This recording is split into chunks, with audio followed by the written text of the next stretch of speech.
Evelyn, halika na, kakain na. Opo, tay, nandyan na po. Dalian mo. Tsaka mapaparami ka ng kain ngayon, anak. Nagluto ako ng paborito mo. Talaga po? Ano po bang niluto ninyo? Ginataang tulingan. Binuksan ni nanay ang nakatakip na bagong saing ng tulingan. Pinuno ng amoy nito ang buong kusina. Dahil doon ay kaagad akong nakaramdam ng kakaiba nang maamoy yon. Nahilo ako at di ko yun nagustuhan. Isang bagay na pinagtatakhan ko rin sa sarili ko. Tulad ng sabi ni nanay ay paborito ko naman talaga ang tulingan, pero sa pagkakataong yun ay biglang sumama ang aking pakiramdam. Bigla akong naglaway. Di lang iisang beses na napalunok ako dahil pinipigilan kong gumawa ng isang bagay na maaaring makapagpagulo sa isipan ng aking mga magulang. Subalit, kahit anong gawin kong pagpipigil, ay hindi ko na napigilan pa ang maduwal. Mabilis akong napatakbo sa lababo at doon nga ay tuluyan ng bumaliktad ang aking sikmura. Na para bang nais nitong ilabas ang laman ng aking tiyan gayong hindi pa man din ako nagsisimulang kumain. Nang matapos ay bumalik ako sa hapagkainan, napansin ko kaagad ang pananahimik ng mga magulang ko. Nagkakatitigan sila at tila pinakikiramdaman ng isa't isa kung sino ang mauunang magsalita. Umami ka na sa amin, Evelyn. Anong nangyayari sa'yo? May masama ka bang nararamdaman? O sadyang nag-iinarte ka na sa ulam ngayon? Hindi po. Mukha nga pong masarap ang luto ni nanay, kaso wala po akong gana.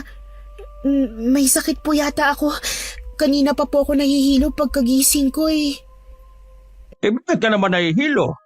Siguro puyat ka. Siguro nga po. Tsaka po siguro.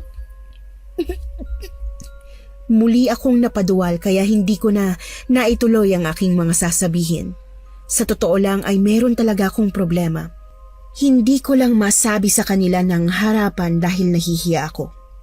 Hindi ko alam kung paano aaminin sa kanila ang hinala ko na nangyayari sa aking katawan. Magdadalawang buwan na kasi akong hindi dinadatna ng buwan ng dalaw kaya malamang ay buntis ako. At hindi ako pananagutan ng nakadisgrasya sa akin. Yung lalaking magiging ama ng aking anak ay hindi ko naman kasintahan. Kaya naman ang sinabi ko sa kanya ang aking kalagayan ay basta na lang niya akong iniwan at sinabing ayusin ko raw ang problema ng mag-isa. Buntis ka ba? Inay, ano ba namang klaseng tanong yan? Siyempre, huwag kang magsisinungaling sa akin! Yang mga pagduwal-duwal mo at pagkukulong mo sa kwarto, hindi normal yan. Hindi lang basta sakit yan, kaya umaming ka na kung meron ka mang dapat aminin. Totoo ba? Buntis ka? Magsalita ka! Nang makita ko ang galit sa mga mata ng mga magulang ko ay natakot ako. Parang nagkaroon ng bara sa aking lalamunan kaya hindi ako makapagsalita. Tuloy-tuloy lang sa paglandas ang aking mga luha. Doon na nila naunawaan ang aking kalagayan. Doon nila naisip na tama sila. Buntis nga ako. Sino walang yang ama ng dinadala mo? Ni kami! Ni wala ka pa nga ipinapakilalang nobyo o manliligaw sa amin ng nanay mo! Itay, patawarin niyo po ako. Isang malakas na sampalagad ang dumapo sa aking pisngi. Mas lalong lumakas ang aking paghagulgol. Hindi ko masabi sa kanya ang ama ng bata dahil natatakot akong magkaroon ng gulo. Mula sa isang mayamang pamilya ang lalaking yon at makapangyarihan sila. Ayokong mapalaban doon si tatay dahil tsak na wala siyang laban. Baka saktan lang siya kapag nagkataon. Napaiyak na rin si nanay at saka ako niyakap. Ano naman to, Evelyn? Saan ba kami nagkulang ng nanay mo? Bakit mo naman to ginawa sa amin? Hindi ko po sinasadya. Patawarin niyo po ako. Anong hindi sinasadya? Maaari bang hindi sinasadya ang paggawa dyan? Ano yan? Hindi mo kagustuhan? Nirape ka ba? Hindi po! Eh ano? Magsabi ka para alam namin kung ano ang gagawin natin dyan! Nanatili akong tahimik at nakayuko. Di ko talaga maamin kay tatay ang lahat ng mga detalye tungkol sa nangyari sa akin. Tinanggap ko lahat ng masasakit na salita. Alam ko, deserve ko naman lahat ng yon. Ang laki pa naman ang inaasahan ko sa iyo, Evelyn. Pinag-aral kita para magkaroon ka ng magandang kinabukasan. Ginawa ko ang lahat upang hindi ka matulad sa amin ng iyong nanay. Pero anong ginawa mo? 19 anyos ka pa lang, nagpabuntis ka na! Ni hindi mo pa natatapos ang kolehiyo! Tama na, Renato. Hindi na makakatulong sa sitwasyon ng ating anak ang panunumbat mo. Ayan! Kaya lumalaki matigas ang ulo kasi palaging ganyan eh. Binibaby mo! Pinagbibigyan mo palagi! O hindi kayo na mag-usap mag-ina! Umalis si tatay. Lumabas siya ng bahay at iniwan kaming dalawa ni nanay na umiiyak. Nang kami na lang dalawa ni nanay ay kinuha niya ang aking kamay at marahang hinaplos yun ng dahan-dahan. Sandali lang ha. Tatawagin ko lang ang tatay mo pagbalik ko. Kailangan ay makausap ka na ng matino. Huwag ka nang magsisinungaling sa amin ng tatay mo, anak. Alam mo, totoong nakakagalit ang nangyari sa'yo para sa kahit sino pang mga magulang. Pero sana, huwag mong alisin sa amin ang karapatang malaman ang buong katotohanan, anak. Magulang mo kami. Kami ang magiging kakampi mo sa bagong yugto na ito ng buhay mo. Opo, Nay. Sasabihin ko na po. Tumayo siya at tinawag ang aking ama. Kinalma ko ang aking sarili. Naghanda ako sa isang mas maramdamin pang pag-uusap. Bumukas ang pinto ng kusina at iniluwan yon ang madilim pa rin na mukha ni tatay. Umupo siya sa katapat kong upuan. Evelyn, gusto ko malaman, sino ang ama ng dinadala mo? Tay, pwede po bang wag na muna natin pag-usapan yan? Anak, hindi to basta-basta na bagay na pwedeng ipagpaliban. Sabi mo sa akin, sino ang lalaking yan? Kilala ko ba siya?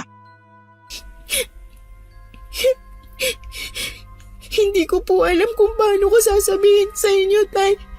Pero, siya si Aga. Si Aga po. Aga? Yung anak ni Don Mateo? Hindi mo nabanggit na kasintahan mo pala yon. Hindi mo nga ipinakilala sa akin eh. Hindi ko po siya boyfriend, Tay.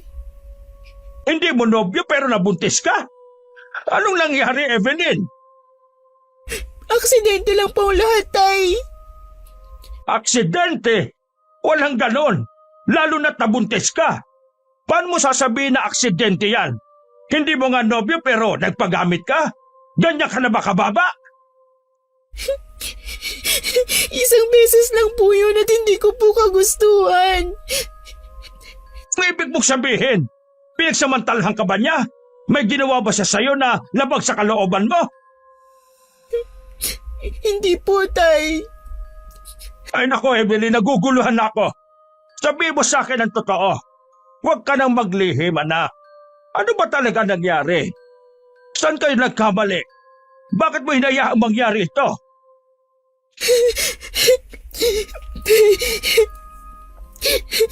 Tay, hindi ko po alam kung paano nangyari ang lahat eh. Parang bigla na lang nawala ako sa sarili ko. Alam kong mali. Pero parang wala akong lakas para tumanggi. Mahalaga sa akin na maintindihan ko ang totoo. Hindi kita huhusgahan, anak. Kailangan lang natin malaman kung ano ang gagawin natin ngayon.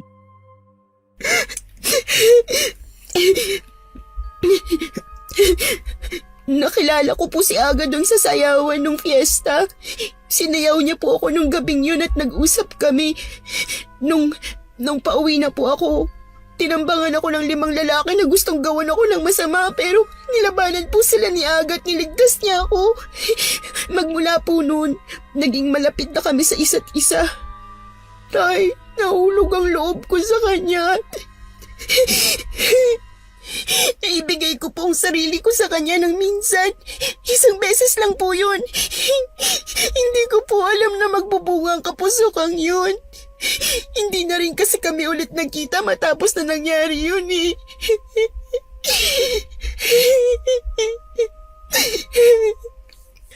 Kung ganun ay katawan mo lang talaga ang ginusto ng lalaking yun.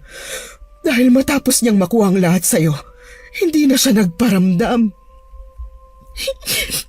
Tama po kayo, Nay. Nagkamali po ako.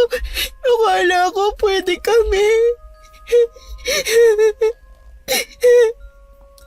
Nasabi mo na ba sa kanyang bagay na to? Anong plano niyong dalawa? Nang nalaman ko pong nagdadalang tao ako, nabuhayan ako ng loob. Akala ko po yun ang magiging dahilan para maging kami at mahalin niya ako. Pero nagkamali ako.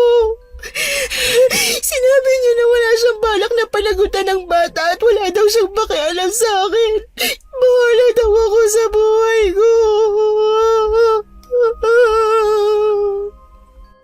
Ano? Sinabi niya yun? Napatayo noon si tatay at nakita ko ang galit sa kanyang mukha. Kitang-kita ko ang paninikip ng kanyang dibdib, ang pamumula ng kanyang mga mata at ang mahigpit na pagkuyom ng kanyang mga kamao. Nag-iigting na rin ang kanyang mga panga dahil sa matinding galit. Ramdam ko ang matinding niyang galit na handang sumabog anumang oras. Tumayo siya na parabang nagpipigil ng emosyon, ngunit halata ang puot na gustong kumawala. Ang kanyang malalim na paghinga ay nagsasaad ng kanyang matinding pagkadismaya at galit, at alam kong may mga salitang nais niyang bitiwan, pero pinipigilan niya lang ang sarili. Magpakahinahon ka, Renato. Baka ikaw naman ang atakihin sa puso. Umupo ka't... Walang yang lalaki yun. Ang anak ko pa talaga ang lalapastanganin niya. Magbabayad siya. Ano pong gagawin niyo, Tay? Wala ka ng pakialam doon. Pero dahil may kasalanan ka rin, nararapat kang parusahan. Pupunta tayo sa albularyo upang ipalaglag ang dinadala mo. Napakabata mo pa para magbuntis. Tay, wag po. Ayoko po magpalaglag. Walang kasalanan ng batang to. Ayoko kainin ako ng konsensya ko. Ayoko mawala sa akin ang batang to, Tay. Hindi ko po kakayanin. Tay, maawa ka po.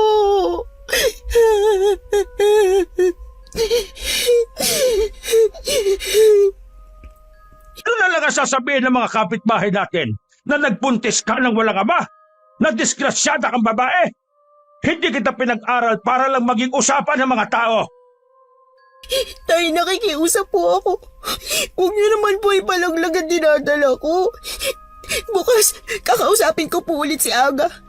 Kumbinsihin ko po siyang panagutan ng bata para hindi po malagay sa kahihiyan ng pamilya natin. Biglang nanahimik si tatay. Tinitigan niya ako, mata sa mata. Tila sinusuri ang aking kaluluwa kung talagang seryoso ba ako sa aking mga sinasabi. Ang kanyang tahimik na pagtingin ay parang mabigat na parusa na nagdudulot ng pangamba at kaba sa akin. Ilang segundo lang ang lumipas, ngunit pakiramdam ko'y isang siglo ang lumipas sa pagitan namin. Hindi ko alam kung ano ang iniisip niya, kung galit, awa o pagkadismaya ang nangingibabaw, pero ramdam ko ang bigat ng kanyang paghatol.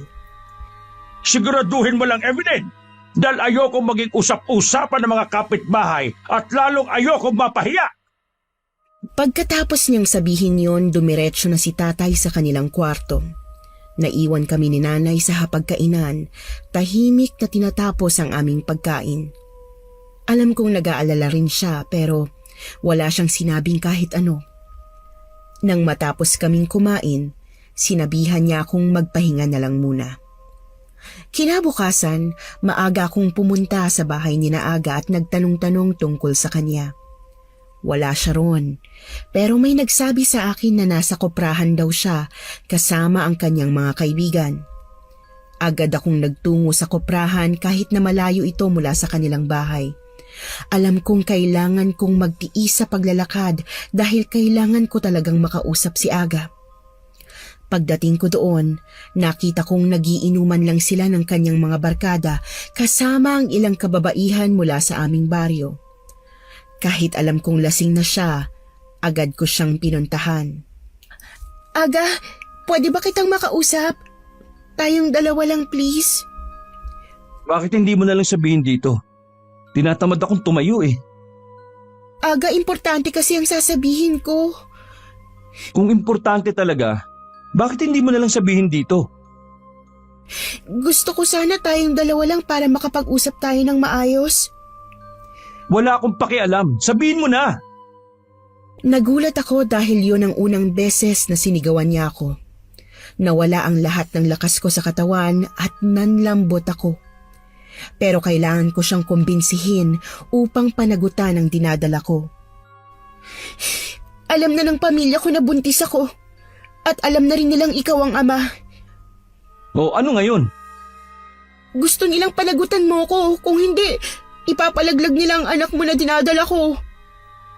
Eh ano naman ang pakialam ko kung ipalaglag mo yan? Hindi ba sinabi ko na sa'yo na hindi ko pananagutan yan? Bakit ba ang kulit-kulit mo? Aga, maawa ka naman sa amin ang magiging anak mo. At isa pa, mahal kita, kaya sana panagutan mo to. Ang mga salita ko'y puno ng pakiusap kay Aga pero parang bingi siya. Alam kong wala na akong ibang masasandalan kundi ang pagmamahal ko para sa kanya pero nararamdaman kong unti-unti nang nawawala ng saysay ang lahat. Napatayo noon si Aga at biglang nagbago ang kanyang itsura. May halong galit at panghahamak sa kanyang mga mata. Anong mahal? Hoy, para lang malaman mo, hindi kita minahal. Natukso lang ako sa'yo. At ngayon, pipikutin mo pa ako? Baka gusto mo lang ng isa pa eh. Kinansyawan si Aga ng kanyang mga kainuman na nagsabing gusto ko lang daw maulit kaya ko siya kinukulit. Nagtawanan pa sila noon parang wala silang pakialam sa sakit na nararamdaman ko. Napatingin ako sa kanila at saka ko sila namukhaan. Sila yung mga lalaking humarang sa akin noong gabi ng sayawan, ang mga lalaking binugbog ni Aga para iligtas ako. Napagtanto kong pinlano lang pala ni Aga ang lahat para mapalapit sa akin. Kasama silang lahat. Sa plano nagawan ako ng masama. Doon na ako lalong naiyak. Sige pare, pagbibigyan ko na to. Kayo na ang bahala sa labas ng kubo ah. Pagkatapos niyang sabihin yon ay purasahan niya akong hinila papasok sa kubo. Nagtatawanan ng mga lalaking kasama niya, parang gusto nila ang mga binabalak ni Aga. Nagpumiglas ako mula sa pagkakahawak sa akin ni Aga. Ano ka ba, Aga? Buntis ako! Hindi ba't ito naman ang gusto mo, ha? Maawa ka, Aga. Nakikiusap ako. Hindi na ako babalik dito. Hindi na kita guguluhin. Basta huwag mo lang ituloy ang binabalak mo. Nagpunta ka dito kasi alam mo na namimiss mo ko. Halika at paliligayahin kita, ha? Wag! Nakikiusap ako. Biniwan mo ako. Hayop ka, Aga. Wag! Nagmamakaawa na ako noon pero masyado nang naimpluwensyahan ng alak ang pag-iisip ni Aga. Samahan pa ng kansyaw ng kanyang barkada. Sa araw na yon, buong lakas niya akong nilapastangan. Hindi ko man lang naipagtanggol ang aking sarili. Ang bawat sandali ay puno ng takot at puot. Pero wala akong magawa kundi ang magtiis sa sakit at kahihiyan. Alam kong mula sa araw na yon, hindi na magiging pareho ang buhay ko. Gabi na nang magpasya akong umuwi, pero hindi ako pinayagang umuwi ni Aga. Pinilit niya akong ikulong sa kubo ng kanilang koprahan. Nakalabas lang ako nang makatulog siya sa sobrang kalasingan at doon ako nakatakas. Para akong basang sisiw habang umiiyak pa uwi ng bahay. Nang malapit na ako, Nakita ko ni tatay at sinalubong. Bakas ang pagkabahala sa kanyang mukha. Hindi ako makapagsalita nun. Sa halip, niyakap ko siya ng mahigpit at doon ko na naibuhos ang lahat ng aking luha. Anong nangyari? Bakit ganyan na itsura mo? Anong ginawa ng hayop na yon? Pero hindi pa ako makapagsalita para magpaliwanag. Patuloy lang akong umiiyak. Wala na akong ibang nagawa kundi umiyak sa bisig ng tatay ko. Pakiramdam ko'y nawalan ako ng lahat ng lakas. Inakay na lang ako ni tatay papasok sa aming bahay. Nakahanda na ang hapunan pero wala na akong ganang kumain. Tahimik na lang akong pinagmamasdan ni tatay, halata ang kanyang pagkabalisa. Pero hindi na niya ako kinulit. Hinayaan na lang niya akong makapagpahinga. Nakatulugan ko na lang ang pag-iyak kahit walang laman ang aking sikmura. Hindi ako nakapaghapunan pero parang wala na yung halaga. Wala na akong nararamdamang gutom kundi sakit at pagod sa lahat ng nangyari. Kinabukasan, maaga akong pinuntahan ng aking mga magulang sa aking kwarto. "Anak, bumangon ka na. Mag-almusal na tayo." Tahimik akong sumunod at bumaba sa kusina. Habang kumakain ako, ramdam ko ang kanilang mga mata na nagmamasid sa akin, pero hindi muna nila ako ginulo. Tahimik silang naghintay na matapos ako bago magsalita. Pagkatapos ng almusal, hindi na nakapigil pa si tatay. Evelyn, ano ba nangyari kagabi? Bakit ka ginabi ng uwi? Bahagya akong natahimik at nag-isip ng paraan kung paano sisimulan ang kwento. Sa tuwing naiisip ko kasi ang nangyari kahapon, bumabalik sa akin ang sakit at hindi ko maiwasang lumuha. Hinugot ko ang malalim na hininga at sinubukang pigilan ang panginginig ng aking boses. Tumahan ka na at sabihin mo sa amin kung ano nangyari. Para sa ikapapanatag nating lahat. Tay, Nay, may nangyari po kasi kagabi. Si Aga. Nilabastangan po ko ni Aga.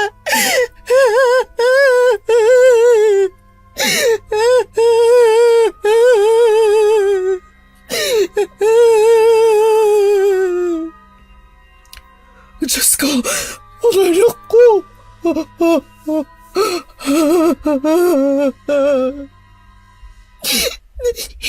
Nagpuntahan ko po siya kahapon at sabihin sa kanya na panagutan ako. Pinagtawanan niya lamang po ako.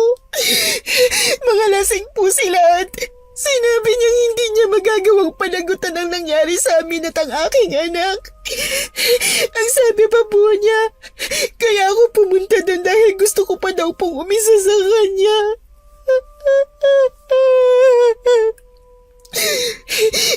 Inay, yung mga lalaki na humarang sa akin sa pista, mga kaibigan po niya. Magkakaibigan sila. Pinagkaisahan nila ako. Mga walang iya sila. Mga demonyo sila. Hayop na lalaking yan! Mapapatay ko siya! Demonyo siya! Renato, huminahon ka muna. Ginawa ko na po ang lahat. Nagmakaawa ako sa kanya para panagutan niya ako pero yun po ang napala ako. Pinapoy niya ako. Binaboy nilang pagkababae ko, tay.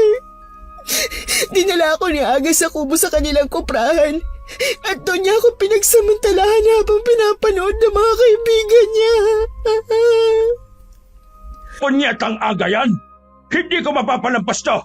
Kailangan niyang pagbayaran ang ginawa niya! Renato, wag mo nang ituloy yan. Delikado yan. Bitiwan mo yung itak. Alam mo namang malaking pamilyang babanggain mo. Baka mapahamak ka lang. Pero anak natin to! Hindi pwedeng basta na lang ganon! Naiintindihan kita, mali ang gagawin mo. Talo ka sa mga yun. Makapangyarihan sila kahit mapatay mo si Aga. Paano kung gaganti ang pamilya nila? Uubusin nila tayo kaya please lang mag-isip ka muna. Wala akong pakialam. Importante ay may ganti ko ang anak ko. Huwag mo akong pigilan kung ayaw mong maski ikaw ay masaktan ka.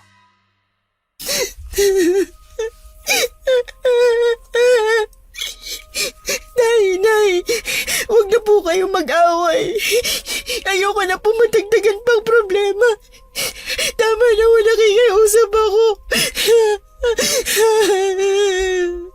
Niyakap ako ni nanay habang si tatay ay nagpipigil ng sarili. Alam kong puno siya ng galit, pero unti-unti siyang kumalma dahil kailangan naming mag-isip ng maayos sa sitwasyong yon. Ilang araw din akong hindi makausap ng maayos dahil sa ginawa sa akin ni Aga, kaya alalang-alala sa akin ang mga magulang ko. Si tatay din ay hindi makapagtrabaho ng maayos dahil iniisip pa rin niyang paghihiganti kahit alam niyang kami ang kawawa sa bandang huli. Isang buwan ang nakalipas ay saka pa lang ako natauhan at natanggap ang nangyari sa akin. Kung hindi kasi ako babangon ay walang mangyayari at baka madamay pa ang batang dinadala ko. Kahit gaano pa kasama ang kanyang ama ay wala naman siyang kinalaman doon. Hindi na rin itinuloy ni tatay ang sinabi niyang ipapalaglag ang bata dahil likas naman talagang mabait si tatay at naging magagalitin lang siya nang may nangyari sa akin. Naalimpungatan ako isang gabi dahil naramdaman kong puno na ang aking pantog. Agad naman akong bumangon upang pumunta sa aming palikuran. Madilim yun pero hindi ko alintana dahil nasanay na ako sa dilim at malinaw naman ang aking mga mata. Matapos kong magbawas ay nakita ko ang kaunting ilaw na nagmumula sa silid na pinagbabawal ni tatay. May silid kasi sa bahay na bawal kong pasukin mula pa noong ako ay bata at hanggang ngayon ay nahihiwagaan pa rin ako kung ano ang laman nun. Nakita kong bahagya itong nakabukas kaya may nakalabas na kaunting liwanag. Dahil sa lakas ng aking kuryosidad ay naisipan kong sumilip dito pero hindi ko inaasahan ang aking nakita. Nagulat ako dahil sa ginagawa ni tatay. Nakaupo siya sa gitna ng mga nakatirik na mga kandilang itim at hawak-hawak niya ang isang bungo ng tao. Nanatili pa ako saglit upang malaman ang kanyang ginagawa. Dahil sa katahimikan ng paligid, ay dinig na dinig kong umuusal siya ng dasal gamit ang salitang hindi ko maintindihan. Pagkatapos ay pinatakan pa niya ng sariling dugo ang bungo ng tao na kanina pa niya hinahawakan. Kakaiba rin ang itsura ni tatay habang ginagawa niya yon. Parang hindi siya tao. Ang talim ng kanyang mga tingin at ang bigat pa ng boses na tila ba nanggagaling pa sa kailaliman ng lupa. Takot na takot ako na baka mahuli niya kaya agad akong umalis at bumalik sa aking silid. Kinabukasan paggising ko ay nakita ko si tatay. Normal ang kanyang itsura, malayong malayo sa naging anyo niya kagabi. Nakangiti ito at tinawag ako para sumabay sa kanyang pagkain ng agahan. Kumusta naman ang pakiramdam mo? Hindi ka na ba nilalagnat tuwing umaga? Hindi na po, tay. Tapos na siguro ang paglilihi ko. Mabuti naman kung ganon. Pero huwag ka muna maglalalabas ha. Baka makita ka ng kapitbahay at kung ano-ano pang sabihin. Bakit po, tay? Alam mo naman ng mga tao kung ano-ano ang nakikita. Baka mapansin nila ang tiyan mo at kumalat pa sa buong baryo ang pagbubuntis mo. Hindi pa naman po malaki ang tiyan ko. Normal pa naman ang itsura nito. Huwag ka nang matigas ang ulo. Kahit maliit pa yan, mapapansin pa rin yan ng mga tao. Pwede ba makinig ka na lang sa akin? O siya, aalis na ako. Hinihintay na ako sa trabaho. Mag-iingat po kayo, tay. Pagkaalis ni tatay ay hinarap ko naman ang aking ina. Nag-usap kami ng masinsinan. Alam kong may alam siya sa lihim ni tatay. Nay, para saan po ba yung pinagbabawal na silid sa bahay natin? Bakit mo naman gustong malaman? Hindi ko po kasi alam kung nanaginip lang ako kagabi o totoo yung nakita ko eh. Ano bang nakita mo? Nakita ko po si tatay kagabi. Ibang itsura niya eh. Nakaupo siya sa gitna ng mga nakatirik na kandilang kulay itim tapos parang may dinadasal habang pinapatakan ng dugo yung hawak niyang bungo ng tao. Nananaginip ka lang anak. Kung ano-ano kasing iniisip mo kaya kung ano-ano rin ang napapanaginipan mo. Ganun po ba? Sige, hindi na po ako mag-iisip ng kung ano-ano po.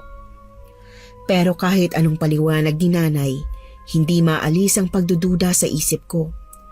Para bang may tinatago silang dalawa sa akin at gusto kong malaman kung ano yon. Hindi na ako mapakali sa kakaisip sa nangyari kagabi kaya nagdesisyon akong alamin ang katotohanan. Kinagabihan, nagpasya akong gumising ng 10 oras ng gabi upang tiyakin kung may tinatago ba talaga sa akin sina nanay at tatay o kung panaginip lang ang lahat. Bumangon ako ng tahimik at kunwaring nagpunta sa palikuran. Sumilip-silip ako. Tinitingnan kung nakabukas ba ang pinto ng ipinagbabawal na silid. Pero wala akong nakitang bakas na nabuksan yon. Maya-maya pa nang wala akong napatunayan, pinili ko na lang bumalik sa aking kwarto. Pero sa hindi inaasahang pagkakataon, nasa lubong ko si tatay sa madilim na pasilyo. Evelyn, gabi na. Bakit gising ka pa? Nagbanyo lang po ako, tay. Kayo po, bakit gising pa kayo? Magbabanyo rin. Matapos niyang magsalita ay nagdire-diretso naman siya sa banyo. Nabuhayan ako ng loob noon upang mapuna ng aking kuryosidad. Naghanap ako ng pagtataguan upang malaman kung saan didiretso si tatay pagkatapos niyang magbanyo. Lumayo ako ng kaunti upang hindi niya ako mahalata pagkatapos ay sumuot ako sa ilalim ng mesa upang hindi niya ako makita. Ilang sandali lang ang lumipas ay lumabas na si tatay sa banyo. Nagdire-diretso siya sa paglalakad at nakita kong dinaanan lang niya ang pinagbabawal na silid at pagkatapos ay dumiretso na sa silid nilang dalawa ni nanay. Naghintay pa ako ng ilang saglit dahil baka bumalik pa siya.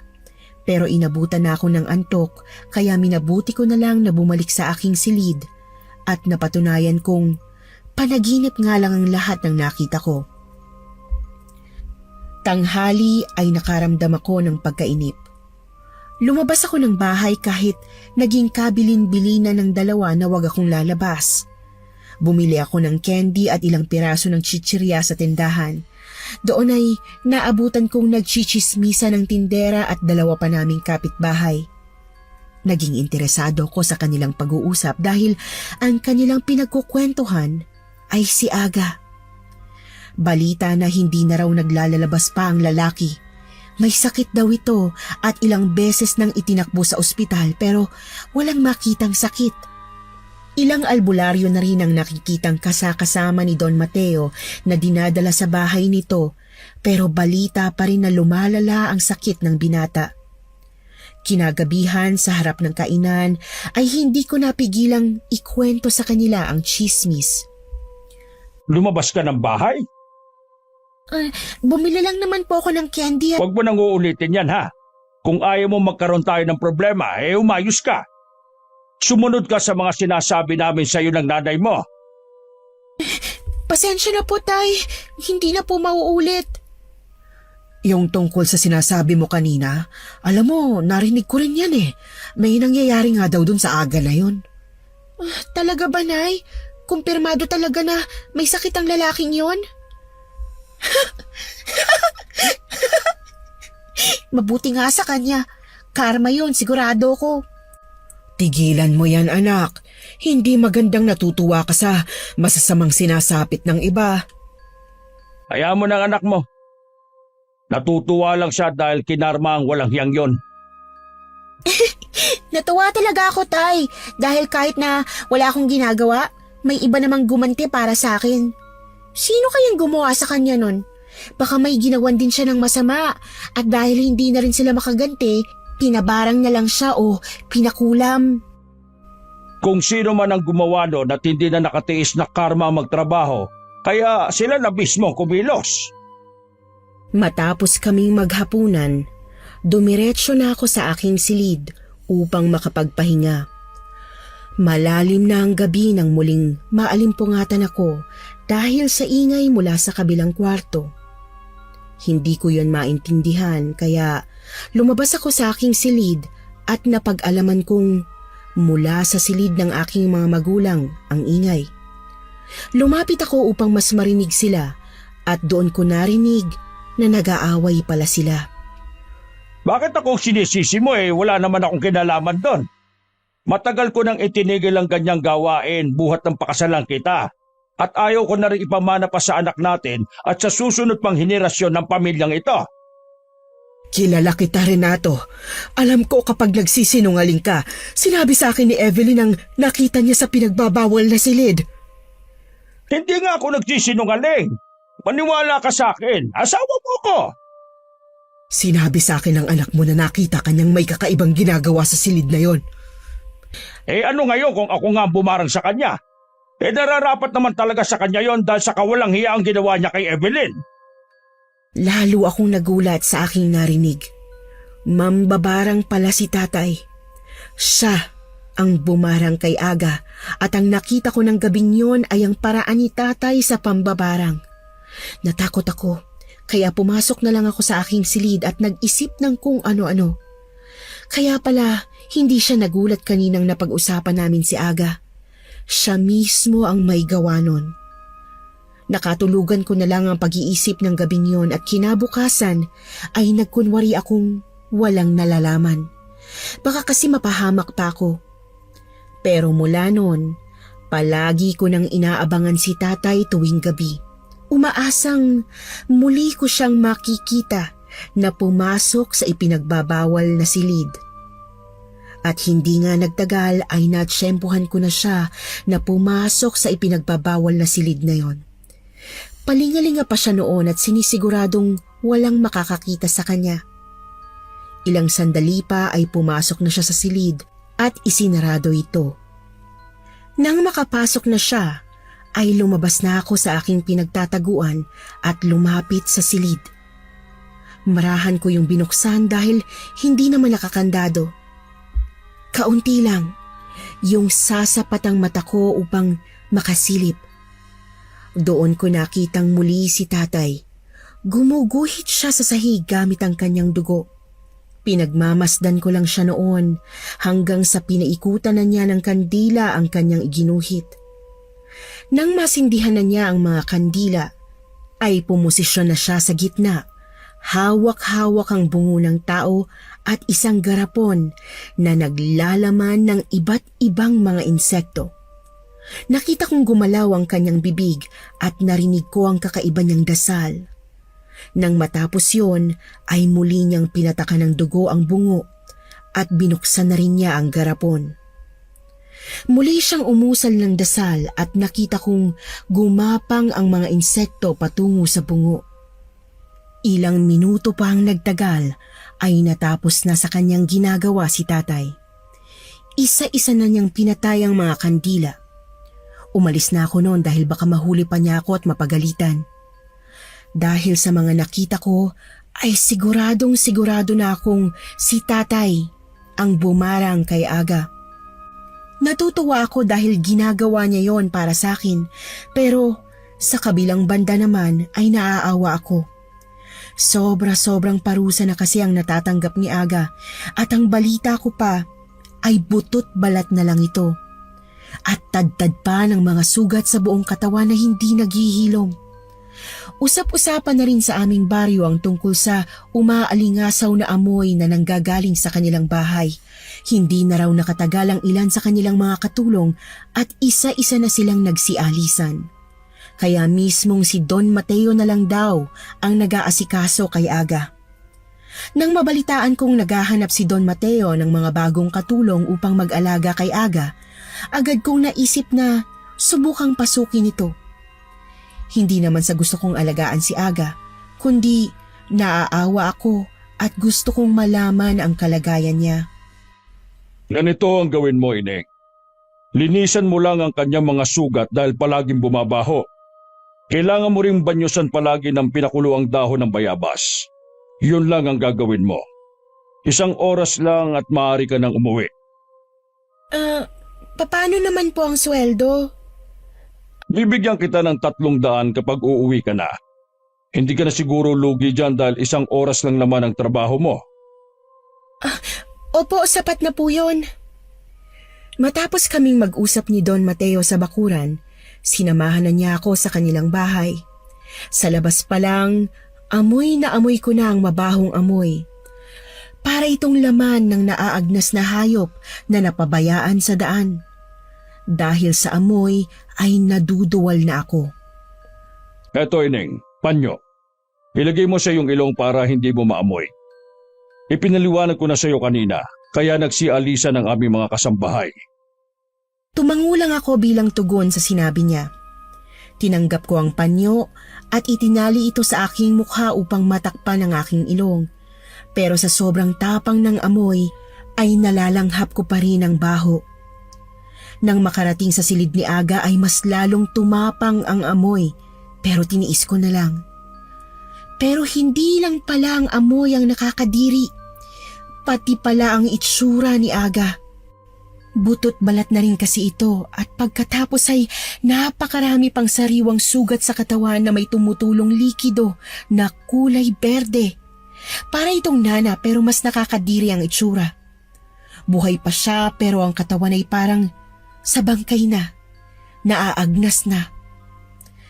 Sinubukan ko ng banyusan ang katawan ni Aga. May nakahanda na ring pambanlaw sa kanya. Pero nang pupunasan ko na ito ay bigla na lang nagsilabasan sa kanyang sugat ang iba't ibang insekto. Doon na ako napasigaw at napalabas ng kwarto. Nakasalubong ko naman si Don Mateo kasama ang isang lalaki na namumukhaan kong barkada ni Aga. Agad silang lumapit sa akin at nagmamadaling sumaklolo.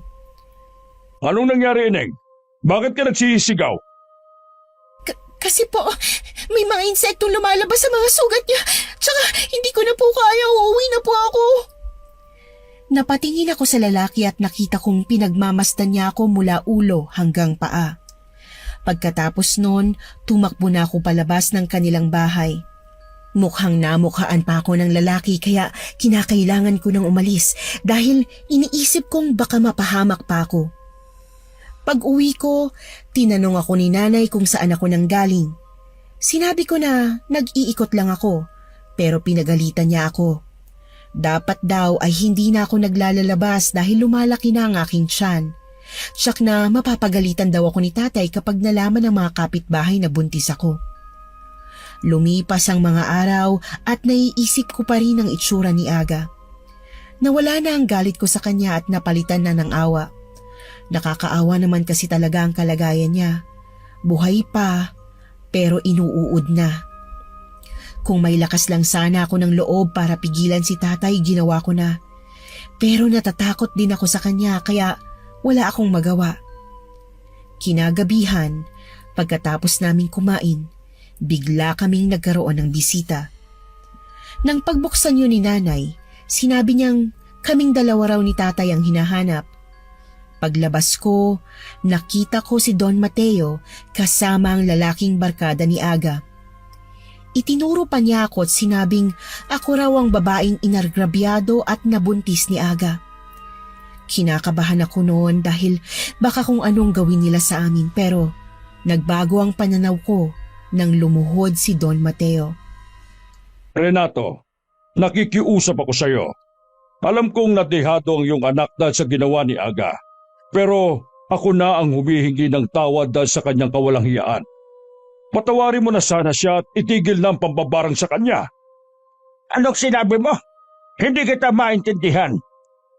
Alam naman nating ikaw ang bumarang sa anak ko dahil sa ginawa niya sa iyong anak. Wala akong alam sa sinasabi mo. Ginawa niya ng masama ang anak ko. Pero hindi ako gumanti dahil hawak niyo ang batas. Ipinapaubaya ko na lamang sa Diyos ang lahat. Pero wala akong kinalaman sa sinasabi mo. Hindi ako mambabarang. Huwag kang mambintang ng walang katibayan. Renato, marami akong koneksyon. Kaya nalaman kong mula ka sa angka ng mga mambabarang. Pakiusap, kung pagagalingin mo ang anak ko, pagsasabihan ko siya na pakasalan ng anak mo para mailigtas siya sa kahihiyan. Hindi ko alam kung bakit ayaw mong maniwala. Pero wala talaga akong kinalaman sa karma ng anak mo. Kung ayaw mo silang makasal, bibigyan na lang kita ng parte ng kayamanan ko. Iligtas mo lang ang anak ko. Siya na lang ang nag-iisa kong pamilya. Kahit magkano pa ang gusto mo, ibibigay ko. Pera ba? Lupain? Negosyo? Sabihin mo lang, kaya kong ibigay yon, kahit pwesto pa sa gobyerno. Ilang beses ko bang uulitin sa iyo, Don Mateo? Wala akong kinalaman sa kung ano man ang nangyari sa anak mo. Tigilan mo na kami. Ikaw, Ineng, ano bang sadya mo nung mamasukan sa amin? Gusto mo bang masiguro na nabarang nga si Aga? Gusto mong pagtawanan ang itsura niya para makaganti? Bakit hindi ka makasagot? Don Mateo, umalis na kayo dahil wala kayong mapapala sa amin. Wala akong kinalaman sa nangyari sa anak mo. Tumayo na noon si Don Mateo at nagbago ang aura ng kanyang mukha. Kung kanina'y nagmamakaawa, bigla na lang siyang naging matikas na siyang napatayo na parang galit na galit. Nanlilisik na ang kanyang mga mata. Hindi pa tayo tapos, Renato. Ibabalik ko sa iyo ang ginawa mo sa anak ko. Lintik lang ang walang ganti. Matapos siyang magsalita, umalis na siya ng aming bahay. Kaya pumasok na rin kami sa loob ng bahay saka nagsara ng pintuan. Anong sinasabi ng matandang yon? Namasukan ka raw sa kanila? Kasi po, nung nakaraan ay naghahanap sila ng katulong na maglilinis kay Aga. Nag-aalala lang po ako dahil sa mga nababalitaan ko kaya sinubukan ko pong mamasukan. Gusto ko lang po talaga makita ang itsura niya at sayang din po ang sweldo para sana may pandagdag ako sa gastusin ng anak ko. Kaso nga lang, natakot po ako nang makita kong nagsilabasan ng mga insekto sa kanyang sugat, tay. Kaya naman napatakbo ako sa labas at nakita po ako ng barkada ni Aga. Sa tingin ko siyang nagsabi kay Don Mateo tungkol sa ginawa ni Aga sa akin. Sinabi ko na sa'yo na huwag kang maglalalabas. Ginawa mo pa rin. Tapos, pumunta ka pa talaga sa kanila. Napahabak patuloy tayo at napagkamalan pa akong mambabarang. Napakatigas ng ulo mo! Hindi po ba? Anong ibig mo sabihin? Matagal ko na pong alam ang lahat. At narinig ko rin pong pagtatalo niyo ni nanay. Narinig ko mismo sa bibig niyo na ikaw ang nambarang kay Aga. Diba? Isa ka talagang mambabarang, tay? Hindi sila nagbibintang. Sadyang nalaman lang nilang totoo. Hindi na nakapagsalita noon si tatay kaya naman umalis na ako at pumunta sa aking silid. Naiwan silang dalawa ni nanay sa kusina. Pagkalipas ng ilang araw ay napabalita sa aming baryo na pumanaw na si Aga. Isang araw lang ang naging burol dahil labis na itong nangangamoy. At pumunta rin sa burol ang aking kaibigan na si Tanya. Binisita ako ni Tanya sa aming bahay para ibalita sa akin ang mga nasagap niyang impormasyon. Nag-usap kami sa loob ng bahay at palagi siyang napapatingin sa aking tiyan. Medyo halata na kasing lumalaki ito. Sinabi niya sa akin na narinig daw niyang nag-uusap si Don Mateo at ang isa niyang tauhan. Gusto raw nilang ligpitin ang ama ng nabuntis ni Aga pero kinakabahan raw siyang mangialam ang mga pulis. Halos maubos raw kasi ang kanyang mga salapi sa pagpapagamot kay Aga at wala na raw siyang maipambabayad sa mga ito pag nagkataon. Nagsuhesyon naman daw ang tauhan nito na ipatikim daw sa kanya ang sarili niyang gamot. Nang tanungin daw ni Don Mateo ang ibig nitong sabihin ay sinabi nitong ipabarang na lang din daw nila para sa sakit na lang din daw mamatay. At para matikman din daw nito ang dinanas ni Aga. Sinabi naman daw ni Don Mateo na magandang plano raw yon kaya pagkalibing daw kay Aga ay agad itong aalis upang humanap ng magaling na mambabarang. Kinabahan ako sa mga ikinuwento sa akin ni Tanya dahil nasa peligro ang buhay ni tatay.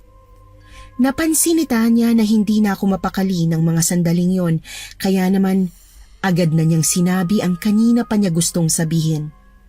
Tinanong niya kung ako bang tinutukoy nilang nabuntis ni Aga.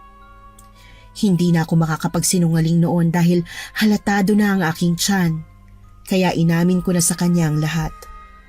Naawa sa akin si Tanya at saka niya ako niyakap. Bakit hindi ko raw sinabi agad sa kanya? Idinahilan ko na lang ang sinabi sa akin ni tatay na huwag ko raw ipapaalam kahit na kanino. Makalipas ang ilang oras naming pag-uusap ay umuwi na si Tanya. Sinabihan niya akong mag-iingat at balaan ko raw si tatay dahil nasa panganib ang kanyang buhay. Nagpasalamat naman ako dahil sa ibinigay niyang impormasyon. Ang gusto niya lang talaga ay itsismis sa akin ang mga narinig niya pero hindi niya inakalang nakatulong pa siya sa amin. Pagkaalis niya, kaagad ko namang ikinuwento kay tatay ang sinabing balita ng kaibigan ko. Tay, may nalaman po ako kay Tanya. Narinig daw po niya kasi ang pag-uusap ni na Don Mateo at isa niyang tauhan. Nagbabalak po silang gumanti sa inyo. Ano siya gaganti? Wala na siyang mga tauhan. Yun nga po, at nabalitaan ko rin pong halos maubos na ang kanyang pera sa pagpapagamot kay Aga, kaya naman wala na rin po siyang maipambabayad sa mga pulis kung sakaling makagawa siya ng gulo. Pero binabalak daw po niyang ipabarang kayo sa ibang lugar, Tay. Huwag mo akong alalahanin. Malakas ako. Walang sino man na makakapambarang sa akin dahil mararamdaman ko yung kaagad at makokontra. Hindi na ako nagsalita noon at nanahimik na lang. Wala naman akong alam sa pambabarang kaya nagtiwala na lang ako kay tatay na kaya niyang labanan ang kakalaban sa kanya. Naniwala ako kay tatay na malakas siya kasi mula nga naman pala siya sa angkan ng mambabarang. Nang mailibing na si Aga ay agad namang napabalitang umalis ng baryo si Don Mateo. Kinabahan ako dahil baka nakahanap nga siya ng mas matinding mambabarang kesa kay tatay. Kahit kasi sinabi ni tatay na kaya niya ang kanyang sarili, ay nag-aalala pa rin ako para sa kanya. Ilang araw din akong naging balisa, kahit na alam kong nag-aalala lang ako para sa wala. Pero isang araw, ay bigla na lang nahimatay sa bakuran si tatay habang nagsisibak ng kahoy. Agad ko siyang pinuntahan noon at nagulat ako dahil nagdurugo ang kanyang ilong. Nay, dalian niyo po! Si tatay nahimatay!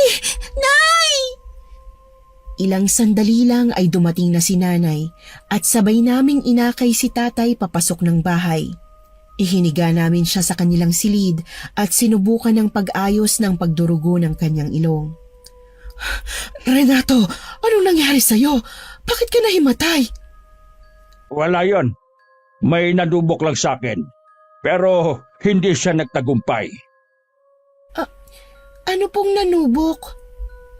Sinubukan akong barangin na kung sino man, pero hindi niya kinaya. Mas malakas kasi ako sa kanya. Pero bakit po kayo hinimatay at nagdurugo pa ang ilong? Nilabanan ko kasi ang nambarang sa akin gamit ang aking isipan. Pagkatapos ng insidenteng yon, bumalik si tatay sa kanyang pagsisibak ng kahoy. Lumipas pa ang ilang araw ay nanatiling malusog si tatay. Naulit pa ang mga pangyayaring yon pero lagi niyang sinasabi na nagtagumpay siya. Hindi ko alam kung paano niya nga ba nilalabanan ang mga nambabarang sa kanya. Hanggang isang araw ay napansin ko ang mga latay ng latigo sa kanyang likod. Naghubad kasi ng pang-itaas na damit ang tatay ko ng sandaling yon. Ang mga sugat at latay ay mukhang sariwa pa dahil pulang-pula ang mga yon. Anong nangyari dyan sa likod mo, Tay? Bakit? Ano bang meron sa likod ko? Para kasing nilatay Ang daming mga sugat tapos may mga bukol-bukol din na maliliit. Ano? Sigurado ka ba? Opo, Tay. Tingnan niyo sa salamin. Pagkatapos ng sinabi ko ay agad na tumakbo si tatay patungo sa kanilang silid. Maya-maya narinig ko ang usapan nila ni nanay. Ano yan, Renato? Bakit ka may mga sugat? Wala ito. Wala kayong dapat na alalahanin. Anong walang dapat alalahanin? Nakikita mo ba yung mga sugat at latay mo sa likod? Barang ba yan, ha? O kulam? Ginagantihan ka na ba? Gusto na! Hindi makakatulong ang pag-aalala ninyo. Dumito na lamang kayo ng anak mo at kailangan kong kontrahin ang sumpang ito. Mabilis na naglakad si tatay at nakita kong pumasok siya sa ipinagbabawal niyang silid. Sinundan ko siya at bala kong panoorin ang kanyang gagawin. Nagalit si tatay nang makita kong nakatambay sa pintuan ng silid na yon. Hindi na palihim ang mga kilos niya. Lantaran na ang pagpasok niya doon dahil alam niyang kailangan niyang labanan ang anumang mangbarang sa kanya. Ano ginagawa mo dito? Lumabas ka ng silid ko. Lumabas ka ng silid na ito, Evelyn. Ngayon na! Pero gusto kitang tulungan, tay. Hindi pwede. Ayoko matutunan mong mambarang. Tama na sa akin na magtapos ang sumpang ito, anak. Kaya lumabas ka na. Pakiusap. Nakita ko ang pag-aalala sa mga mata ni tatay habang siya ay pumasok sa silid. Ang boses niyang puno ng galit ay nagpapakita ng pagnanais niyang itago ang kanyang ginagawa. Kahit na gusto kong tumulong, natatakot akong labagin ang utos niya at malaman ang lihim na yon. Kaya't umalis ako. Umupo sa labas. Nakakakilabot ang mga orasyong sinasambit niya. Matagal, nakakainip, pero hindi ako umalis sa kinaroroonan ko. Gayon din ang inay. Lumapit siya sa akin at nagyakapan kaming dalawa. Makalipas ang ilang minuto ay biglang tumahimik sa loob ng silid. Hinayaan lang namin yun ang una pero nang tumagal ay nangamba na kami ni nanay. Dahil sa aming pag-aalala ay binuksan na namin ang pinagbabawal na silid. Patay na noon ang mga itim na kandila habang si tatay naman ay nakahandusay sa sahig. Agad namin siyang inakay at dinala sa kanilang higaan. Napakataas ng kanyang lagnat kaya kumuha ako ng malinis na bimpo para lagyan ng tubig at itinapal sa kanyang noo. May mga bakas din ng dugo sa kanyang ilong at hula namin ay kanina pa yon tumigil sa pagdurugo. Sa palagay mo, ayos lang bang tatay mo? Kinakabahan ako, anak. Ayos lang naman po na yung tibok ng puso niya. Parang natutulog lang po siya. Mabuti pa, hayaan na natin siya makapagpahinga na muna. Diyos ko, sana'y maging maayos lang siya. Kung may mangyaring masama sa kanya, anak, hindi ko na alam kung anong gagawin ko. Huwag po kayo mag-alala. Kaya po to ni tatay, magtiwala tayo sa kanya. Inaya ko na lamang si nanay na magpahinga na at ako na ang nagbantay kay tatay sa buong magdamag. Kinabukasan na nang magising si tatay. Hindi namin inaasahan na pagising namin ay makikita naming tinubuan pa ng maraming bukol ang katawan niya. Tay, ano pong nangyari sa inyo? Nasalisyan ako. Ni hindi ko man lang naramdaman na binabarang na pala ako. Paano na po kayo niyan, tay? Malalabanan niyo pa po ba? Sinubukan ko kahapon pero naubos ang lakas ko. Ano na pong mangyayari sa inyo? Ano pong gagawin natin, tay? Natatakot po ako. Baka mapahama kayo. Susubukan ko pa rin labanan ang may gawa nito sa akin. At hindi ako titigil hanggat hindi nawawala sa akin ang sumpa niya. Huwag ka mag-alala, anak. Kayang-kaya ito ng tatay. Malakas ang tatay mo. Hindi ka dapat malungkot. At ganoon nga ang ginawa ni tatay. Araw-araw siyang nag-oorasyon sa ipinagbabawal na silid para kontrahin ang kung sino mang bumarang sa kanya. Pero siya ay nabigo. Lalo pang lumala ang kanyang kalagayan, mas malala pa sa nangyari kay Aga. Araw-araw na kasing may lumalabas na mga insekto sa kanyang katawan at ang mga insektong ito ay kumakain ng laman ng tao at pinagpipiestahan nila si tatay. Ang mga mumunting bukol naman niya sa katawan ay unti-unting bumuka at mga uod naman ang nagsilabasan doon. Iba na rin ang amoy ng kanilang silid pero nagawa pa akong orasyonan ni tatay upang di ko yun maamoy bago siya maratay. Parang bangkay na rin ang kalagayan ni tatay. Butot balat na ang dating matipunong katawan niya. Pero ang balat ay grabe pa sa pagkakaagnas dahil hawakan mo lang ito ay kusa ng hihiwalay sa manipis na laman. Akala ko ay yun ang pinakamatinding pagsubok para sa amin, hindi pa pala. Dahil tinamaan din ng kaparehong sakit si nanay. Halos hindi ko na alam ang gagawin dahil pareho na silang inaalagaan ko. Halos maubos din ang kanilang ipon para sa mga gastusin. Hindi na kasi makapagtrabaho si tatay kaya hirap na ako. Hindi ko alam kung saan kukuha ng panggastos. Hindi naman ako makapagtrabaho dahil sa pagbubuntis ko. Inaalala ko rin kung paano na lang kung manganak na ako. Ang dami kong alalahanin kaya bakas na sa aking katawan ang pangangayayat. Dahil sa labis na pag-iisip at pagpupuyat ay hindi ko na malayang naaapektuhan na pala ang dinadala kong sanggol. Anak, bakit parang namumutla ka? Ayos ka lang ba? Opo, Nay. Ayos lang po ako. Medyo nararamdaman ko lang na sumasakit ang puson ko at saka... Bakit ka natigilan, anak? Anong nangyayari? Aray! Nay, masakit po ang tiyan ko. Dinudugo po ako, Nay. Nayangan ako po. Anong nangyayari? Bakit ako dinudugo? Kailangan mong matingnan ng doktor. Diyos ko, sinong tutulog sa'yo? Parehas kaming mahina ng tatay mo. Ang sakit, Nay. Anong nangyayari sa anak ko? Tulungan niyo ako. Nay! Nay! Aray ko po! Tulungan niyo kami! Mahina, pero sapat naman ang lakas ng sigaw namin para marinig sana kami ng aming mga kapitbahay. Pero naging bingi sila sa mga sigaw na yon at sa paghingi namin ng tulong. Pinandidirihan na rin kasi nila ang pamilya namin at hindi nalingid sa kanila ang ginawang pambabarang ni tatay kay Aga. Gayon din ang aking kalagayan. Naging pulutan ako sa bawat umpukan ng mga tao. Sinubukan kong lumabas ng bahay para humingi ng tulong pero nakatingin lang sila sa akin. Naglakad ako ng naglakad hanggang sa naramdaman kong parang nanghina ang aking tuhod at napasadlak sa kalsada. Biglang nandilim ang aking paningin. Hindi ko na alam kung anong sumunod na nangyari. Madaling araw na nang magising ako. Maliit na ang aking tiyan. Ramdam kong wala na yung laman. Nasa isang bahay ako. Hindi ko alam kung kanino yon. Maya-maya ay lumapit sa akin ang isang matandang babae. Sinabi niyang nakita niya ako sa gilid ng kalsada at walang malay. Pinulsuhan niya ako at doon niya nalaman kung ano ang kalagayan ko. Dali-dali niya akong inuwi at nilunasan.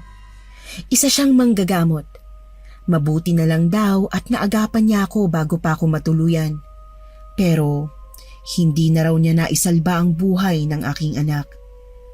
Ibinigay niya sa akin ang isang garapon kung saan ay naroon ang kawawa kong anak. Nangilid ang mga luha ko habang ako'y naguguluhan at nanginginig sa magkahalong galit at awa sa sarili. Wala naman akong masisi sa mga nangyayari. Hindi na ako makapag-isip ng tama kaya umiyak na lamang ako. Diyos ko, anong nangyayari sa akin? Bakit po nangyayari ito? Anong dapat kong gawin? Nagtangka akong tumayo pero nanginginig ang aking mga tuhod. Masakit ang bawat parte ng aking katawan. Hindi ko kayang tumayo. Napakasakit ng nangyari. Hindi ko matanggap na sa isang iglap ay naglaho ang lahat. Ang pangarap ko at ang pangarap ko sa aking anak. Sinusubukan kong kumuha ng lakas mula sa mga natirang piraso ng sarili ko ngunit parang ang aking katawan ay naging isang malamig na nilalang na walang lakas. Sinabihan ako ng matanda na huwag puwersahin ang aking sarili. Baka raw lalo ako manghina. Kailangan ko raw magpalakas. Awang-awa sa akin ang manggagamot. Inalagaan niya ako sa loob ng halos 2 araw. Pinakain hanggang sa bumalik ang kaunting lakas. Hindi niya rin pinabayaan ang aking mga magulang matapos kong ikwento sa kanya ang kalagayan nila. Pinapuntahan niya ang mga magulang ko para gamutin at bigyan ng pagkain. Sinabi rin niya na nagpapagaling pa ako kaya hindi na sila gaanong nag-alala. Pagkalipas ng 5 araw ay nakaramdam ako na maayos na ang aking pakiramdam. Sapat na ang lakas ko para makauwi sa aming bahay. Kumusta na po kayo, Nay, Tatay? Nandito na po ako. Pero hindi na makasagot noon ang aking mga magulang dahil sa labis na panghihina. Napaiyak ako at sa mga oras na yon ay parang naisip ko ng sumuko. Napakasakit na makitang ganoon ang kalagayan ng aking mga magulang. Doon ko nalaman na hindi pala nagawang gamutin ng manggagamot ang sakit nila dahil malakas ang mambabarang na gumagawa nun sa kanila. Kasalanan ko ang lahat ng to eh. Patawarin niyo po ako. Patawarin niyo ako pakiusap. Kung hindi dahil sa akin, hindi kayo nagkaganyan. Ako ang punot dulo ng lahat ng to. Kasalanan ko to. Dapat ako na lang nagdala ng lahat ng kamalasan. Sana hindi kayo nakaratay. Dapat ako na lang lahat ang nakaranas ng paghihirap. Anak, wala kang kasalanan dito. Huwag mong sisihin ang sarili mo. Nanay, wala na po ang anak ko. Hindi niya na kinaya. Iniwan na niya ako. Kumapit po kayo. Huwag niyo hayaan na mag-isa na lang ako. Gagaling po kayo. Huwag po kayo mawawala sa akin. Hindi ko po kakayanin. Nay, Tay, pakiusap po. Magpakatatag po kayo, ha? Nang maubos na ang aking mga luha ay tumayo ako at ipinaalam sa kanila na ililibing ko sa aming bakura ng aking anak. Pagkatapos ko itong ibaon sa lupa, ay bumalik ako sa aking mga magulang. Nilinisan sila, binihisan at pinakain. Si Don Mateo, siyang may kagagawa ng lahat ng to. Siyang may kasalanan. Isang matalim na tingin ang ipinukul ko sa kawalan. Ngunit kahit gaano pa katindi ang galit na aking nararamdaman ay hindi ko naman alam kung paano siyang gagantihan. Napansin ko ang altar na noon ay halos puno na ng sapot at alikabok.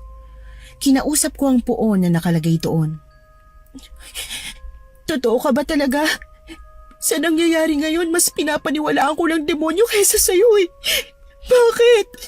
Bakit mo hinayaang maranasan namin ang ganito?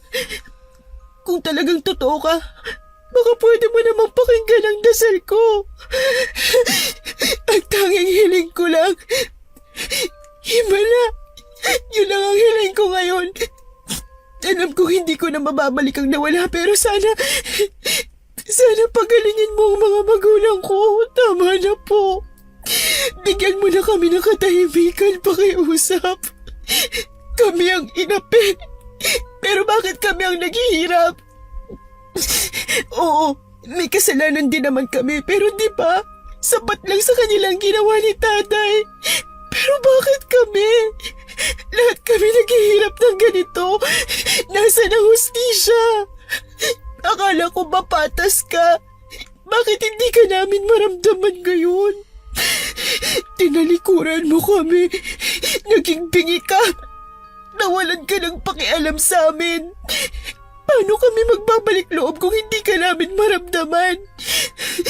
Wala kang kwenta! Inubos ko ang lahat ng sama ng aking loob hanggang sa mapagod na rin ako sa pag-iyak. Ramdam ko ang bigat ng aking mga mata dahil sa pagkamugto. Mula sa sala ay humakbang na ako papunta ng kusina.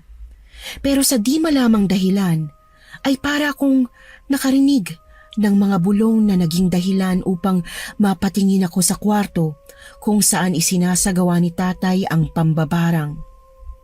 Lumakad ako ng dahan-dahan palapit sa silid na yon. Marahan ko ring pinihit ang seradura. para mabuksan ito. Pumasok ako sa loob at doon ko nakita ang ilang mga libro. Dali-dali kong kinuha ang isang libro at isa-isang binuklat at binasa ang bawat pahina. Hindi nga ako nagkamali. Yon ang mga libro na ginagamit ng tatay ko sa pambabarang niya. May mga orasyon na nakalagay doon. Kinuha ko ang aklat, pinag-aralan ng palihim dahil alam kong di kagustuhan ng aking ama na matuto ako ng pambabarang. Pero sadyang wala na akong maisip na paraan para iligtas sila. Nabasa ko rin kasi sa isang aklat na walang makakapagpagaling sa barang kundi ang isang mambabarang din. Inisip ko na noon na maaaring nakatakda na ang ganoong pangyayari dahil sa ayaw at sa gusto namin ay maipapasa sa akin ang pambabarang. Dahil sa aking pagbabasa ay nalaman ko na rin sa wakas ang mga pinaggagawa ng tatay ko. Kung bakit siya nagtitirik ng itim na kandila, kung bakit siya gumagamit ng bungo ng tao at kung bakit siya nag-uusal ng mga orasyon. Naintindihan ko ang lahat ng ginagawa niya. Hindi ko na siya masisi. Alam kong hindi niya rin ako sisisihin kung sakaling sumunod ako sa yapak niya bilang isang mambabarang. Pero mabuti ang aking hangarin. Ang gusto ko lang ay gumaling sila. Hindi ko hangad ang maghiganti. Wala na si Aga. Nagbayad na siya sa kasalanan niya. Hindi ko na rin kailangang gantihan pa si Don Mateo dahil sa ginawa niya sa magulang ko. Pare-pareho lang kaming nasasaktan. Gusto ko lang ay gumaling ang mga magulang ko at matuldukan na ang lahat ng paghihirap namin. Naging malaking hamon sa akin ang pag-aaral sa librong yon. Pero hindi ako nagpatinag dahil ginawa kong inspirasyon ang aking mga magulang. Ilang linggo ko ring inaral ang libro ni tatay. Hindi na ako dapat pang magtagal doon dahil nanganganib na ang buhay nila ni nanay. Sa tingin ko ay ilang linggo na lang din ang itatagal ng tatay ko base sa itsura niya kaya dapat ko na siyang agapan. Si nanay naman ay nakakapagsalita pa naman dahil nahuli siyang nilagyan ng sumpa. Isang araw habang binabantayan ko sila ay nakita niyang hawak ko ang libro. Evelyn, ano yung hawak mo? Sa ama mo yung librong yan ha? Bakit nasa iyo? Oo, Nay. Nakita ko po to sa loob ng silid ni tatay at tiningnan ko lang. Bakit mo hinawakan ang librong yan? Hindi mo ba alam na delikadong mga tinuturo niyan? Huwag mong sabihin. Gusto ko lang po malaman ang mga impormasyon sa loob nito. Baka makatulong to sa pagpapagamot kay tatay at sa iyo po. Anak, isang sumpa ang pagiging isang mambabarang. Ayaw namin ang iyong ama na pati ikaw ay. Naiintindihan kita, Nay.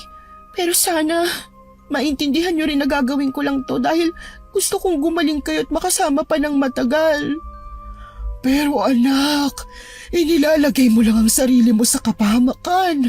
Ang pambabarang, hindi basta-basta. At may mga epekto itong maaaring hindi mo magustuhan. Huwag ho kayo mag-alala.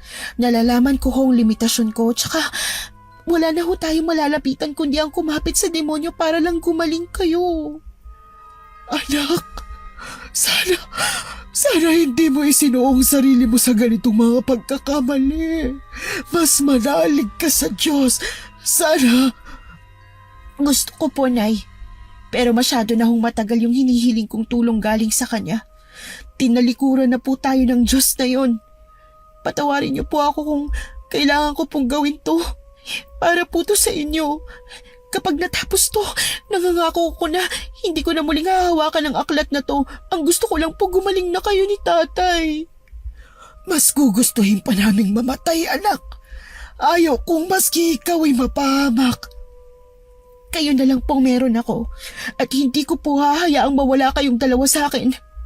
Muntik na po akong mabaliw dahil sa nangyari at kung mawawala pa kayo, matutuluyan na ako. Kaya hayaan niyo na po ako, Nay. Wala na rin pong magagawang pagtutol niyo dahil buo na po ang pasya ko. Kahit nalabag sa loob niya, ay hinayaan na lang niyang gawin ko ang aking gusto.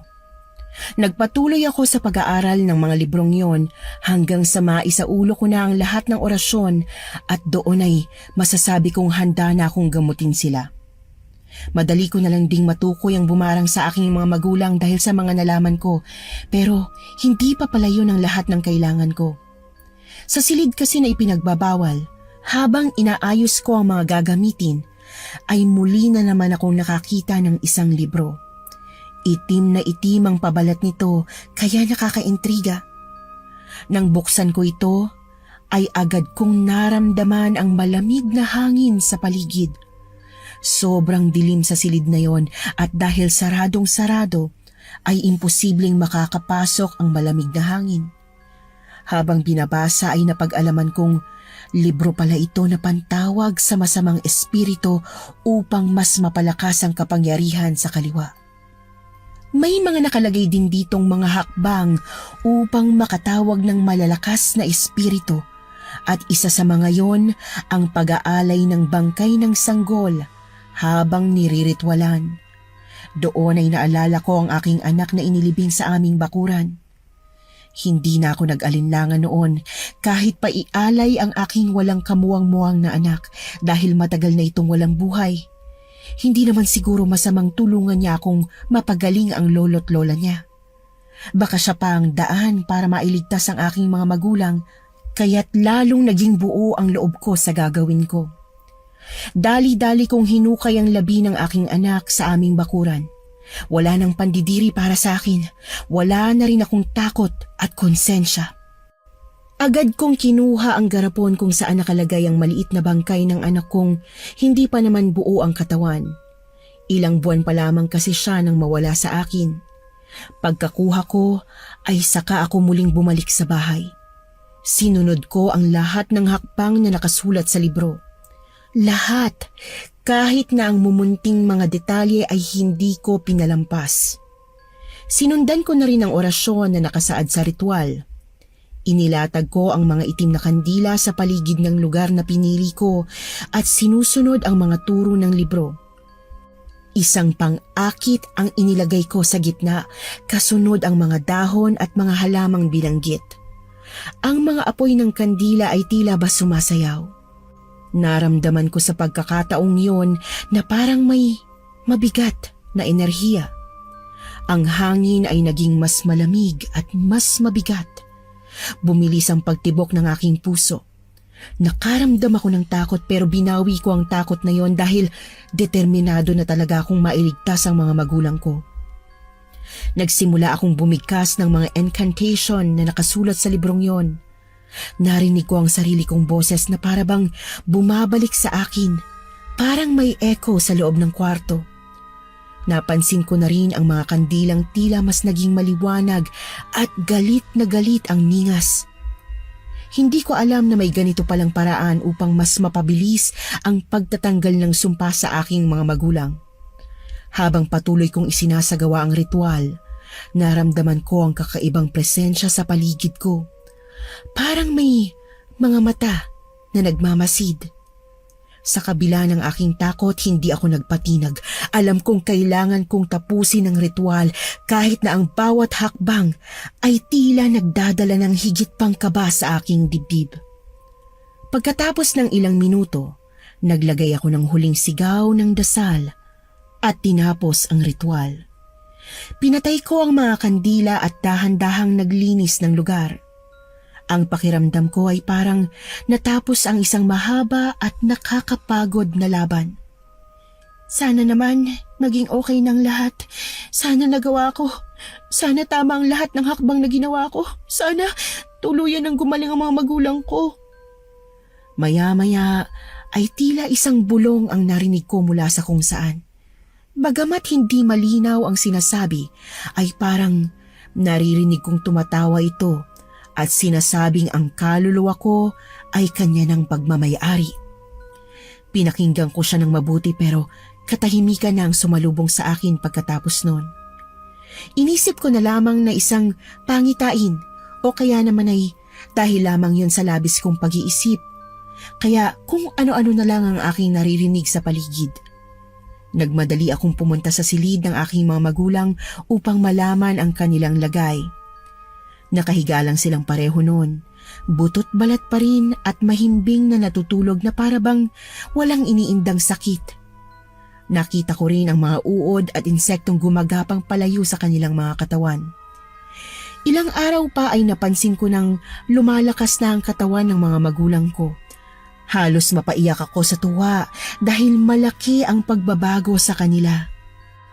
Nay, kaya mo nang umupo? Malakas na ba kayo? Oo, anak. Kahit papano medyo lumalakas-lakas na ako. Salamat at mukhang dinidinig tayo ng Diyos. Palagi kasi akong nananalangin eh. Walang araw na hindi ko siya kinakausap. Ganun po ba? Mabuti naman po. Ngumiti si nanay habang ipinapakita ang kaunting sigla na meron siya. Nakakatuwang makita na kahit sa mga simpleng galaw, may mga pagpapabuti sa kanyang kondisyon. Ang mga madalas na pag-ubo at panghihina na dati niyang nararanasan ay tila nabawasan. At ang kanyang mga mata ay tila muling nagkaroon ng nining. Samantala, si tatay naman, bagamat may malalalim pa ring sugat sa katawan, ay kaya na ring magsalita. Hindi pa niya kayang bumangon pero dahil sa nakikita ko, ay nagkaroon ako ng pag-asa na tulad ni nanay ay lalakas din siya.